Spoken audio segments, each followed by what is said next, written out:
बिस्मिल्लाहिर्रहमानिर्रहीम। अस्सलाम वालेकुम। Welcome to easy lifestyle with Hania. उम्मीद करती हूँ आप लोग खैरियत से होंगे। आज मैं बना रही हूँ कीमे का टकाटक, जो कि बहुत ही मज़े का और टेस्टी बनेगा। इसके लिए मैं बहुत ही सिंपल से इंग्रेडिएंट्स लिए हैं। यहाँ पर 2 मीडियम साइज़ के अनियंस लेंगे, उनको बारीक चॉप कर लेंगे। साथ में चंद सब्ज़ मिर्चें लेंगे। चिलीज़ आप अपने टेस्ट के हिसाब से ऐड कर सकते हैं। 1 से 1.5 इंच अदरक का टुकड़ा लेंगे। 1 चम्मच लहसुन का पेस्ट लेंगे। 3 अदद लीमू, 2 मीडियम साइज़ के टमाटर लिए हैं और साथ में फ्रेश कोरिएंडर लिया है।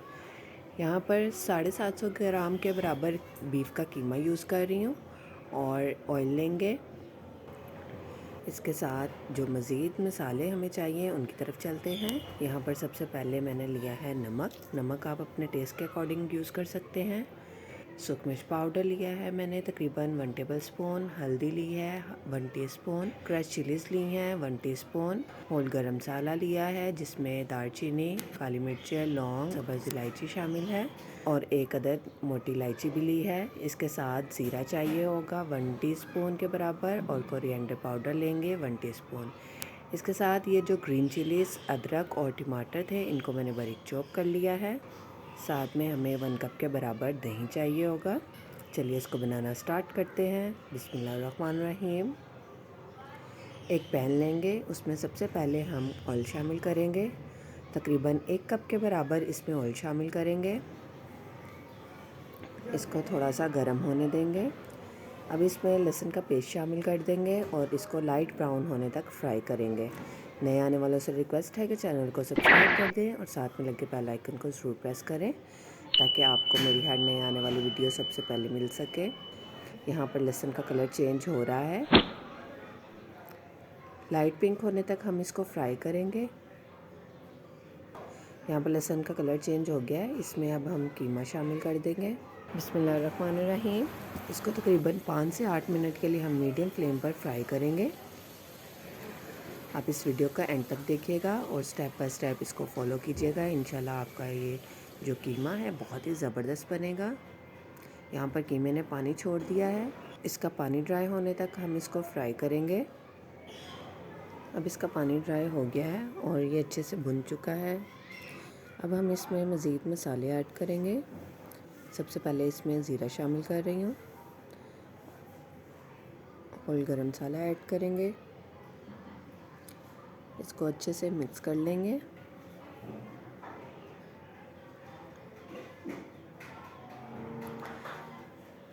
आप स्पाइसेस अपने टेस्ट के अकॉर्डिंग भी इसमें ऐड कर सकते हैं।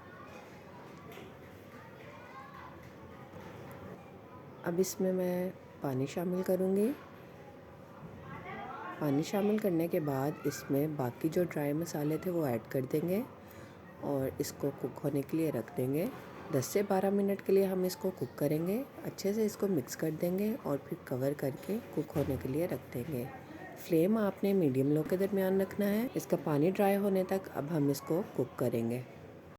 बिस्मिल्लाहिर्रहमानिर्रहीम। कीमे का पानी ड्राई हो चुका है।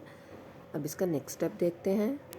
इसमें हम योगर्ट शामिल करेंगे ताकि जो हम कीमा बना रहे हैं वो थोड़ा जूसी और सॉफ्ट रहे, ड्राई नहीं बने। दही को इसमें शामिल करने के बाद इसमें हम अदरक और हरी मिर्चें शामिल कर देंगे और इसको 4 से 5 मिनट कुक होने के लिए छोड़ देंगे।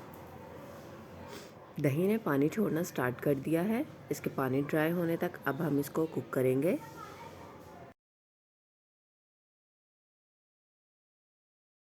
यहाँ पर इसका पानी ड्राई हो चुका है। अब हम इसमें चॉप किए हुए अनियन शामिल कर देंगे। बिस्मिल्लाहिर्रहमानिर्रहीम। अनियंस को शामिल करके हम अच्छे से मिक्स कर लेंगे। अब हम इसमें चॉप किए हुए टमाटर ऐड कर देंगे। टमाटर और जो प्याज हैं आपने इनको बारीक बारीक चॉप करना है। अब हम इसको कवर कर देंगे। जी 5 मिनट के लिए हमने इसको दम पे रख दिया था। माशाल्लाह यहाँ पर बहुत ही अच्छी खुशबू आ रही है। बहुत ही ज़बरदस्त हमारा टकाटक कीमा तैयार हुआ है। अब जो लेमन के स्लाइसेस करके रखे थे वो इसमें शामिल कर देंगे जिससे इसका टेस्ट दुबाला हो जाएगा। अब आखिर में हम इसमें कोरिएंडर लीव्स शामिल कर देंगे जो हमने कटिंग करके रखे हुए थे और 2 मिनट के लिए दम पे रख देंगे। फ्लेम आपने लो कर देना है। जी 2 मिनट के बाद देखते हैं। बिस्मिल्लाहिर्रहमानिर्रहीम। माशाल्लाह बहुत ही आला टेस्ट वाला हमारा टकाटक कीमा तैयार है। आप इसको रोटी या नान के साथ सर्व करें। यहाँ पर फ्लेम ऑफ करते हैं। आप इस रेसिपी को ज़रूर फॉलो कीजिएगा। इंशाल्लाह जो भी खाएगा वो आपकी बहुत तारीफ़ करेगा। इस रेसिपी को फॉलो करने के बाद कमेंट करके ज़रूर बताइएगा कि आपको ये रेसिपी कैसी लगी। अल्लाह ताला हम सब के रोज़ी रिज़्क में बरकत दे और हलाल रोज़ी रिज़्क की तौफीक दे। इसी दुआ के साथ मैं आपसे इजाज़त चाहूँगी। दुआओं में याद रखिएगा, अपना बहुत सारा ख्याल रखिएगा। अल्लाह हाफ़िज़।